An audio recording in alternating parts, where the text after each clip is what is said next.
ఏపీలో తేలికపాటి నుంచి మోస్తరు వర్షాలు పడే అవకాశం ఉందని వాతావరణ శాఖ తాజా నివేదికలో స్పష్టం చేసింది. తూర్పు విదర్భ నుంచి ఏపీ మీదుగా కొనసాగుతున్న ద్రోణి ప్రభావం కారణంగా సముద్ర వాతావరణం అలజడిగా ఉంటుందని హెచ్చరించింది.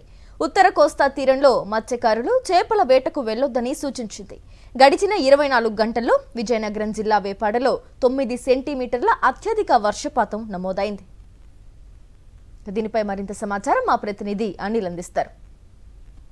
నైరుతి రుతుపవనాలు రాష్ట్రమంతా విస్తరించిన తర్వాత తేలికపాటి నుంచి మోస్తరు వర్షపాతం ఇటు రాయలసీమతో పాటు కోస్తా జిల్లాల్లో నమోదవుతున్నాయి. ఫోర్కాస్ట్ ఏ విధంగా ఉంది, రానున్న 5 రోజుల పాటు ఏ ప్రాంతాల్లో వర్షపాతం నమోదు కాబోతుందో తెలుసుకుందాం. మనతో పాటు విశాఖ తుఫాను హెచ్చరికల కేంద్రం సీనియర్ అధికారి కేవీఎస్ అందుబాటులో ఉన్నారు, మాట్లాడదాం.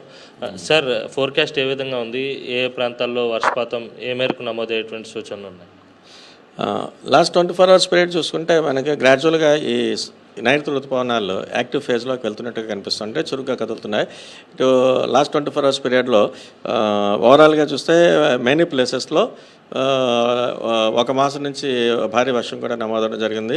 ముఖ్యంగా గరిష్టంగా ఇటు విజయనగరం జిల్లాలో ఉన్నటువంటి వేపాడలో అయితే 9 సెంటీమీటర్స్ వర్షపాతం, అలాగే ఇటు ఉత్తరాంధ్రలో ఉంటే నర్సీపట్నం, శృంగవరపుకోట, నెక్స్ట్ దక్షిణ కోస్తలో ఉన్నటువంటి కావలి, సమాదర్, వింజమూరు, ఇలాంటి ఈ ప్రాంతాల్లో కూడా 5 సెంటీమీటర్స్ వర్షపాతం, చాలా చోట్ల కూడా 2 to 3 సెంటీమీటర్స్ వర్షపాతం కూడా నమోదండి. విశాఖపట్నంలో కూడా మనకి 1 సెంటీమీటర్ వర్షపాతం నమోదవడం చూసాం.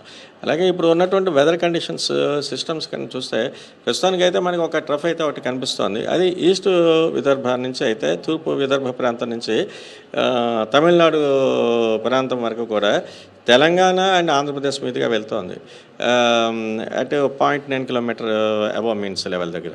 అలాగే నెక్స్ట్ ఇప్పుడు ఉన్నటువంటి యాక్టివ్ ఫేస్ కండిషన్స్ ప్లస్ ఈ ట్రఫ్ వీటన్నిటి దృష్ట్యా కూడా నెక్స్ట్ కమింగ్ 3 to 4 days వరకు కూడా ఒక మాసం నుంచి ఒక మాసం వర్షాలు ఉరుములతో కూడా జల్లులు వచ్చేటువంటి ఛాన్స్ అయితే కనిపిస్తున్నాయి. అలాగే ఇప్పుడు బే ఆఫ్ బెంగాల్లో కూడా విండ్ స్పీడ్స్ కూడా గ్రాడ్యువల్గా ఇంక్రీజ్ అవుతున్నాయి ఉత్తరాంధ్ర తీరం వెంబడి కూడా. సో అవి గంటకి 40 నుంచి 50 కిలోమీటర్ల వరకు వెళ్ళే ఛాన్స్ అయితే ఉంది, gusting to some times 60 kilometres per hour also. So ఈ దృష్ట్యా ఉత్తరాంధ్ర తీరం వెంబడి ఉన్న మత్స్యకారులందరినీ కూడా వేటకి వెళ్ళొద్దని చెప్తున్నాను నెక్స్ట్ కమింగ్ 5 days వరకు కూడా. రాష్ట్రవ్యాప్తంగా చాలా ప్రాంతాల్లో తేలికపాటి నుంచి మోస్తరు వర్షాలు ఉంటున్నాయి.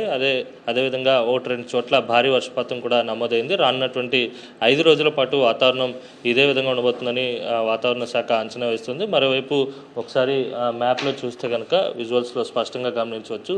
సముద్ర వాతావరణం కాస్త అలజడిగా ఉన్నటువంటి నేపథ్యంలో 5 రోజుల పాటు ఉత్తరాంధ్ర తీరం వెంబడి ఉన్నటువంటి మత్స్యకారులు ఎవరు కూడా వేటకు వెళ్ళరాదని ఐఎండీ హెచ్చరిస్తోంది. అందుకు అనుగుణంగా మత్స్యకారులు జాగ్రత్తలు తీసుకోవాలని కూడా సూచిస్తోంది. అయితే వచ్చేటువంటి 5 రోజుల పాటు తేలికపాటి నుంచి మోస్తరు వర్షాలు, 1-2 చోట్ల భారీ వర్షాలు ఉంటూనే సముద్ర వాతావరణం అలజడిగా ఉంటుంది కనుక అప్రమత్తత అవసరం అని ఐఎండీ సూచిస్తోంది. వీడియో జర్నలిస్ట్ అప్పలరాజుతో కలిసి అనిల్, సాక్షి టీవీ, విశాఖ తుఫాను హెచ్చరికల కేంద్రం నుంచి. మరిన్ని అప్డేట్స్ కోసం ఛానల్ను సబ్స్క్రైబ్ చేయండి. నోటిఫికేషన్స్ కోసం బెల్ ఐకాన్ పై క్లిక్ చేయండి.